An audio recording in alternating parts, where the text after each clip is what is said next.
ನಮಸ್ಕಾರ ಸ್ನೇಹಿತರೆ, welcome back to my channel. ಇವತ್ತ ನಿಮ್ಮ ಜೊತೆ ಟ್ರಾವೆಲಿಂಗ್ ವ್ಲಾಗ ಶೇರ್ ಮಾಡಾಕ್ತೇನೆ. ಇವತ್ತು ನೋಡ್ರಿ ಮುರುಡೇಶ್ವರಕ್ಕೆ ಹೋಗಿದ್ದೀವಿ. ಅಲ್ಲಿ ಏನೇನೈತಿ ಹೆಂಗೈತಿ ಅಂತ ಹೇಳಿ ನಿಮಗೂ ತೋರಿಸ್ತೇನೆ. ಬರ್ರಿ ನೋಡ್ರಿ. ಇವಾಗ ಎಂಟ್ರಿ ಆದ ಕೂಡಲೇ ದೇವಸ್ಥಾನ ಹೆಂಗೆ ಕಾಣ್ತೈತಿ ಅಂತ ಹೇಳಿ. ಕರ್ನಾಟಕ ರಾಜ್ಯದ ಉತ್ತರ ಕನ್ನಡ ಜಿಲ್ಲೆಯ ಭಟ್ಕಳ ತಾಲೂಕಿನಾಗ ಇದು ಮುರುಡೇಶ್ವರ ಬರ್ತೈತಿ.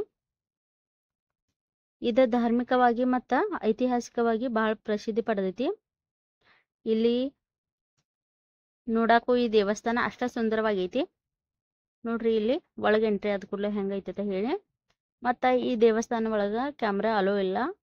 ಹೊರಗಿನ ದೇವಸ್ಥಾನಗಳು ಅಷ್ಟೇ ನಾವು ನೋಡ್ಬೋದು, ನಿಮಗೆ ತೋರಿಸ್ಬೋದು. ಯಾಕಂದ್ರೆ ಒಳಗೆ ಈಗ ಎಲ್ಲ ಕಡೆ ದೇವಸ್ಥಾನ ಒಳಗೆ ಕ್ಯಾಮ್ರಾ ಅಲೋ ಮಾಡಂಗಿಲ್ಲ. ನೋಡ್ರಿ ಹಿಂಗೆ ಬಂದ ಕೂಡಲೇ ಈಗ ಫಸ್ಟ್ ನೋಡ್ರಿ ಇಲ್ಲಿ ಆನೆ ಮೂರ್ತಿ ಮಾಡ್ಯಾರು. ಹಿಂಗೆ ಒಳಗೆ ಹೋದ ಕೂಡಲೇ ಲೆಫ್ಟ್ ಸೈಡ್ ಹೋದ ಕೂಡಲೇ ದೇವಸ್ಥಾನ ಐತಿ. ನೀವು ಇಲ್ಲೇ ಎಲ್ಲರೇ ಸಮೀಪ ಇದ್ರ ಈ ದೇವಸ್ಥಾನಕ್ಕೆ ಒಂದ್ಸಲ ಬಂದ ಭೇಟಿ ಕೊಡ್ಬೋದು. ಫ್ಯಾಮಿಲಿ ಎಲ್ಲ ಕರ್ಕೊಂಬಂದ ಒನ್ ಡೇ ಟ್ರಿಪ್ ಆಗಿ ನೀವು ಬಂದ ಈ ದೇವಸ್ಥಾನ ನೋಡ್ಕೊಂಡು ಹೋಗ್ಬೋದು. ನೋಡ್ರಿ ಈಗ ಇಲ್ಲಿ ಮ್ಯಾಗ ಹೋಗ್ಬೇಕು. ಹಿಂಗೆ ನಾವು ಇದ ಫಸ್ಟ್ ಟೈಮ್ ಬಂದಿದ್ದೀವಿ ಈ ದೇವಸ್ಥಾನಕ್ಕೆ, ಹಿಂಗಾಗಿ ಅಷ್ಟಾಗಿ ಇದ್ರ ಬಗ್ಗೆ ನಮಗೆ ಮಾಹಿತಿ ಇಲ್ಲ. ನೋಡೋಣ ಬರ್ರಿ, ಹಂಗೆ ಹೋಗ್ತಾ ಹೋಗ್ತಾ ಏನೇನೈತಿ ನಿಮ್ಗೆ ತೋರಿಸ್ತನು. ಇಲ್ಲಿ ನೋಡ್ರಿ ಹಂಗೆ ಪೂರ್ಣ ಮ್ಯಾಗ ಬಂದ ಕೂಡಲೇ ಎಲ್ಲರೂ ಇಲ್ಲೆಲ್ಲ ಹೊರಗೆ ಫೋಟೋ ತಗೋತಿರ್ತಾರೋ. ಹೊರಗೆಲ್ಲ ಫೋಟೋ ತಗೊಳಕ್ಕೆ ಅಲೋ ಐತಿ. ದೇವಸ್ಥಾನ ಒಳಗಷ್ಟ ಕ್ಯಾಮ್ರಾ ಅಲೋ ಇಲ್ಲ. ನೋಡ್ರಿ ಇಲ್ಲೆಲ್ಲ ಫೋಟೋ ಸೆಕ್ಷನ್ ಮಾಡತ್ತಾರೋ. ಇಲ್ಲಿದ ನೋಡ್ರಿ ದೇವಸ್ಥಾನ ಹೆಂಗೆ ಕಾಣ್ತೈತಿ ಅಂತ ಹೇಳಿ. ಮ್ಯಾಗ ನಿಂತು ನೋಡ್ರಿ ಪೂರ್ಣ ಎಲ್ಲ ಕಾಣಿಸ್ತೈತಿ ದೇವಸ್ಥಾನ. ಹಂಗೆ ಇಲ್ಲಿದ ಬೀಚ್ ಕೂಡ ಅಷ್ಟೇ ಚಂದ ಕಾಣ್ತೈತಿ. ನೋಡ್ರಿ ಇಲ್ಲಿದ ಈಶ್ವರ ಮೂರ್ತಿಗೆ ಹೋಗುದ, ಸ್ಟ್ಯಾಚುಗೆ ಹೋಗುದ ರಸ್ತಾ ಐತಿ. ಹಿಂಗ ನೋಡ್ರಿ ಮ್ಯಾಗ ಏರಿ ಹಿಂಗ ಹೋಗ್ಬೇಕು. ಇದು ನೋಡ್ರಿ ಎಷ್ಟು ಎತ್ತರ ಐತಿ ಅಂತ ಹೇಳಿ. ಭಾರತದಾಗ ಎತ್ತರದ ದೇವಸ್ಥಾನದಾಗ ಇದು ಒಂದ ದೇವಸ್ಥಾನ ಪ್ರಸಿದ್ಧಿ ಆಗೈತಿ.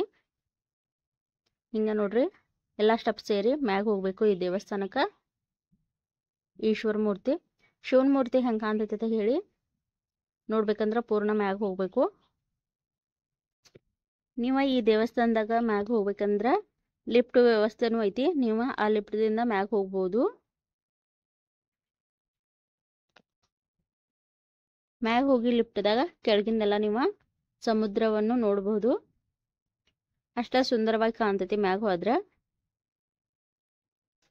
ಯಾಕಂದ್ರೆ ಎಲ್ಲ ಹೈಟ್ದಾಗಿಂದ ಕೆಳಗೆ ನೋಡ್ರೆ ಎಲ್ಲ ಚಂದ ಕಾಣ್ತೈತ್ರಿ. ಹಿಂಗಾಗಿ ಈ ದೇವಸ್ಥಾನ ಸುತ್ತು ಎಲ್ಲ ಕಡೆ ಸಮುದ್ರ ಐತಿ.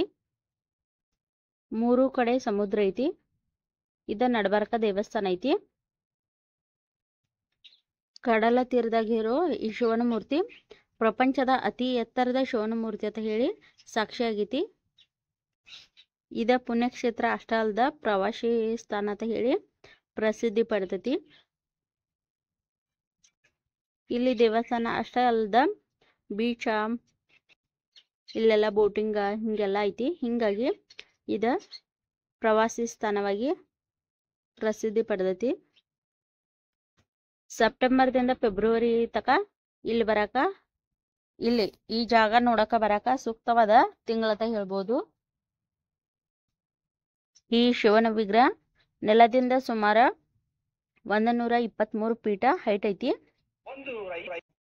ಇದ ವಿಶ್ವದ 2ನೇ ಅತಿ ದೊಡ್ಡ ಶಿವಲಿಂಗದ ಮೂರ್ತಿ ಆಗೈತಿ. ಹಿಂಗ ನೋಡ್ರಿ ಎಲ್ಲ ನೋಡ್ಕೋತ ಹೋದಂಗ ಇಲ್ಲೆಲ್ಲ ಗಾರ್ಡನಿಂಗ್ ಎಲ್ಲ ಐತಿ. ಅಷ್ಟ ಎಲ್ಲ ಮೂರ್ತಿಗಳು ದೇವಸ್ಥಾನಗಳು ಎಲ್ಲ ಅದಾವು. ನೀವು ಹಿಂಗೆ ಎಲ್ಲ ವಿಸಿಟ್ ಮಾಡ್ಕೋತ ನೋಡ್ಕೋತ ಹೋಗ್ಬೋದು. ನೀವು ಇಲ್ಲೆಲ್ಲ ಗಾಡಿ ಎಲ್ಲ ತೊಗೊಂಬರ್ಬೋದು. ಪಾರ್ಕಿಂಗ್ ಎಲ್ಲ ಜಾಗ ಐತಿ. ಹಂಗೆ ಇಲ್ಲಿ ದೇವಸ್ಥಾನದಾಗ ಅನ್ನಪ್ರಸಾದ ವ್ಯವಸ್ಥೆನೂ ಇರ್ತೈತಿ. ನೀವು ಯಾರು ಇಲ್ಲಿ ಊಟ ಮಾಡ್ಬೋದಾದ್ರೆ ಮಾಡ್ಬೋದು. ನೋಡ್ರಿ ಇದ ಏನ್ ದೇವಸ್ಥಾನ ಕಾಣಿಸ್ತೈತಿ, ಇದ ಶಿವನ ಮೂರ್ತಿ. ಮತ್ತೆ ಇಲ್ಲೇನ ಸಮುದ್ರ, ಇದನ್ನೆಲ್ಲ ನೋಡ್ಕೊಂಡ ನಾವೀಗ ಇಲ್ಲೇನು ಕಾಣಾಕ್ತೈತಿ ನಿಮ್ಗೆ ಮೂರ್ತಿ, ರಾವಣ ಮತ್ತು ಒಬ್ಬ ಬ್ರಾಹ್ಮಣ ಬಾಲಕ. ಮತ್ತು ಏನು ರಾವಣ ಕೈಯಾಗ ನಿಮಗೆ ಕಾಣಕತ್ತೈತಿ ಶಿವಲಿಂಗ, ಇದ್ರ ಹಿಂದೆ ಒಂದು ಕಥೆನ ಐತಿ. ಅದನ್ನು ನಾನು ಹೇಳ್ತೀನಿ ಬರ್ರಿ ನಿಮಗೂ. ಇಲ್ಲಿ ಒಳಗೆ ಎಂಟ್ರಿ ಆಗಿ ಅದನ್ನೆಲ್ಲ ಮೂರ್ತಿ ನೋಡ್ಕೋತ ನಿಮ್ಗೆ ಕತೆ ಹೇಳ್ಕೊತ ವಿವರಿಸ್ಕೊತ ಹೋಗ್ಕೊನು. ಹಂಗೆ ಮ್ಯಾಗೆಲ್ಲ ಸ್ಟೆಪ್ಸ್ ಎಲ್ಲ ಇರ್ಕೊಂಡ ದೇವ್ರ ತಕ ಇಲ್ಲಿ ಒಂದು ಸ್ವಲ್ಪ ದೇವ್ರಿಗೆ ನಮಸ್ಕಾರ ಮಾಡ್ಕೊಂಡ ಫೋಟೋ ಶೂಟ್ ಎಲ್ಲ ಮಾಡ್ಕೊಂಡ ಹಂಗೆ ನೋಡ್ರಿ ನಾವೀಗ ಹೊಂಟಿದ್ದ ಆ ರಾವಣ ಮತ್ತು ಬ್ರಾಹ್ಮಣ ಬಾಲಕ ಏನಿರ್ತಾನೋ ಅವನ ರಾವಣ ಕೈಯಾಗ ಶಿವಲಿಂಗ ಐತಿ. ಅದ್ರ ಬಗ್ಗೆ ಇಲ್ಲಿ ಈ ಆತ್ಮಲಿಂಗದ ಬಗ್ಗೆ ತಿಳ್ಕೊಕ ನಾವೀಗ ಹೋಗ್ಬೇಕಾಗೈತಿ. ನೋಡೋಣ ಬರೀ ಹೆಂಗೈತಿ ಅಂತ ಹೇಳಿ ತೋರಿಸ್ತನು. ಎಂಟ್ರಿ ಆದ ಕೂಡಲೇ ನೋಡ್ರಿ ರಾವಣನ ತಾಯಿ ಕೈಕೇಶಿ ಶಿವನ ಭಕ್ತಿಯಾಗಿರ್ತಾಳು. ಮರಳಿನಿಂದ ಶಿವಲಿಂಗ ಮಾಡಿ ಆಕಿ ಪೂಜೆ ಮಾಡ್ತಿರ್ತಾಳು. ಸಮುದ್ರದ ಜೋರಾದ ಅಲೆಗಳು ಅದೆಲ್ಲ ಶಿವಲಿಂಗ ಕೊಚ್ಚಿ ಹೋಗ್ತಿರ್ತೈತಿ. ಈಗ ನೋಡ್ರಿ ಅದನ್ನೆಲ್ಲ ನೋಡಿದ ರಾವಣ ಆ ಮರಳಿಗೆ ಆಕಿ ಪೂಜೆ ಪುನಸ್ಕಾರ ಮಾಡ್ತಿರ್ತಾಳು. ಹಿಂಗಾಗಿ ರಾವಣ ಪ್ರಮಾಣ ಮಾಡಿ ನಿನಗ ಶಿವನ ಆತ್ಮಲಿಂಗ ತಂದು ಕೊಡ್ತೀನಂತ ಹೇಳಿ ಪ್ರಮಾಣ ಮಾಡ್ತಾನು. ಪ್ರಮಾಣ ಮಾಡಿ ತನ್ನ ತಾಯಿಗೆ ಕೊಟ್ಟ ಮಾತನ್ನ ಈಡೇರಿಸ್ಬೇಕಂತ ಹೇಳಿ ರಾವಣನು ಧ್ಯಾನಕ್ಕೆ ಕೂತ್ಕೊಳ್ತಾನು. ತಪಸ್ಸಿಗೆ ಕೂತ ತಿಂಗಳುಗಳೇ ಕಳೆದು ಹೋದ್ರು ಶಿವ ಒಲಿಯುವುದಿಲ್ಲ. ಆಗ ರಾವಣನಿಗೆ ಕೋಪ ಬಂದ ಇಡೀ ಕೈಲಾಸ ಪರ್ವತವನ್ನು ಎತ್ಕೊಂಡ್ ಬರ್ತಾನು. ಯಾಕಂದ್ರ ರಾವಣನಿಗೆ ಅಷ್ಟ ಶಕ್ತಿ ಇರ್ತೈತಿ. ಹಿಂಗಾಗಿ ಪೂರ್ಣ ಕೈಲಾಸ ಪರ್ವತನ್ನ ಎತ್ಕೊಂಡ್ ಬರ್ತಾನು. ಇದನ್ನ ನೋಡಿದ ಶಿವ ಇವನ ಭಕ್ತಿಗೆ ಮೆಚ್ಚಿ ರಾವಣನ ತಪಸ್ಸಿಗೆ ಒಲಿದ ಶಿವ ರಾವಣನಿಗೆ ಏನು ಬೇಕು ಅಂತ ಕೇಳುವಷ್ಟರಲ್ಲಿ ನಾರದ ಮುನಿಗಳು ವಿಷ್ಣುವಿನ ಸಹಾಯದಿಂದ ರಾವಣನು ಅಮೃತವನ್ನು ಕೇಳದಂತೆ ಮಾಡ್ತಾರು. ಆಗ ರಾವಣ ಅದರ ಬದಲಾಗಿ ಶಿವನ ಹೆಂಡತಿ ಪಾರ್ವತಿಯನ್ನು ಕೇಳ್ತಾನು.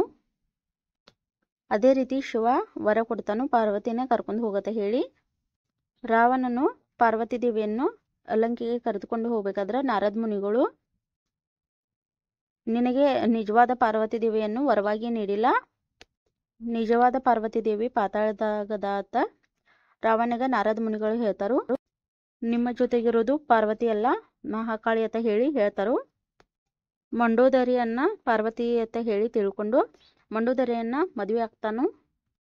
ಲಂಕೆಗೆ ಹೋದಾಗ ರಾವಣನ ತಾಯಿ ಕೈಕೇಶಿ ಲಿಂಗದ ಬಗ್ಗೆ ಕೇಳಿದಾಗ ರಾವಣನಿಗೆ ಮೋಸ ಆಗಿದ್ದು ಕೈಕೇಶಿಗೆ ತಿಳಿತೈತಿ. ಆಗ ರಾವಣನು ಘನಘೋರ ತಪಸ್ಸಿಗೆ ಕುಳಿತುಕೋತಾನು. ಈ ಬಾರಿ ಕೂಡ ಶಿವ ಬರದೇ ಇರೋದು ನೋಡಿ ಅವನ ಒಂದೊಂದು ತಲೆಗಳನ್ನು ಕಟ್ ಮಾಡ್ಕೋತಾನು ರಾವಣ. ಶಿವನಿಗೆ ತನ್ನ ತಲೆಗಳನ್ನು ಅರ್ಪಿಸಕ ಚಾಲು ಮಾಡ್ತಾನು. ಆಗ ಇದನ್ನು ನೋಡಿದ ಶಿವ ರಾವಣನ ಮುಂದೆ ಪ್ರತ್ಯಕ್ಷವಾಗಿ ಏನ್ ಬೇಕಂತ ಹೇಳಿ ಕೇಳ್ತಾರು. ಆಗ ಅವನ ಭಕ್ತಿಗೆ ಒಲದ ಆತ್ಮಲಿಂಗ ಅವಂಗ ಕೊಡ್ತಾರು. ಸಂಜೆ ಆದ ಕಾರಣ ಸಂಧ್ಯಾ ವಂದನೆ ಮಾಡ್ಬೇಕಂತ ಹೇಳಿ ರಾವಣ ಬ್ರಾಹ್ಮಣ ವೇಷದಲ್ಲಿರೋ ಗಣೇಶನ ಕೈಯಾಗ ಲಿಂಗ ಕೊಟ್ಟ ಹೋಗ್ತಾನು ಸಂಧ್ಯಾ ವಂದನೆ ಮಾಡಕ. ಸಂಧ್ಯಾ ವಂದನೆ ಮುಗಿಸಿ ಬರೋ ತಕ ಈ ಲಿಂಗವನ್ನು ಜೋಪಾನ ಮಾಡ್ಬೇಕಂತ ಹೇಳಿ ಕೊಟ್ಟು ಹೋಗ್ತಾನು. ಗಣೇಶನು ಚಾಣಾಕ್ಷತನದಿಂದ ರಾವಣನಿಗೆ ನಾನು ನಿನ್ನನ್ನು 3 ಬಾರಿ ಕರೆಯುತ್ತೇನೆ, ನೀನು ಬರದೇ ಹೋದರೆ ನಾನು ಕೆಳಗೆ ಇಟ್ಟು ಹೋಗುತ್ತೇನೆ ಅಂತ ಹೇಳ್ತಾನು. ಗಣೇಶನು 2 ಬಾರಿ ಮೆತ್ತಗೆ ಕರೆದು 3ನೇ ಬಾರಿ ಗಟ್ಟಿಯಾಗಿ ಕರೆಯುತ್ತಾನೆ. ಆಗ ಗಣೇಶ ಅದನ್ನು ಕೆಳಗಡೆ ಇಟ್ಬಿಡ್ತಾನು. ಆಗ ರಾವಣಗ ಕೋಪ ಬರ್ತೈತಿ. ರಾವಣ ಬಂದ ಅದನ್ನ ಲಿಂಗ ಎತ್ತಾಕ ಟ್ರೈ ಮಾಡ್ತಾನು, ಆದ್ರೂ ಅವಂಗ ಆಗುದಿಲ್ಲ. ಆಗ ಶಿರದ 4 ಕಡೆ ಚೂರಾಗಿ ಅದ ಹೋಗ್ತತಿ. ಆ ಸ್ಥಳನ ಗೋಕರ್ಣ, ಸಜ್ಜೇಶ್ವರ, ರಾಲೇಶ್ವರ ಮಗ ಗುಣವಂತೇಶ್ವರ ಅಂತ ಹೇಳಿ ಗಣೇಶ ಮತ್ತ ಮೂಲ ಆತ್ಮಲಿಂಗ ಇರೋ ಸ್ಥಳನ ಈ ಮುರುಡೇಶ್ವರ. ಇದಿಷ್ಟ ಇದ್ರ ಬಗ್ಗೆ ಕಥೆ ಐತಿ. ಇಷ್ಟು ಹೇಳ್ಕೊತ ನಾನು ವ್ಲಾಗ ಇಲ್ಲಿಗೆ ಎಂಡ್ ಮಾಡಾಕ್ತೇನೆ. Thank you for watching.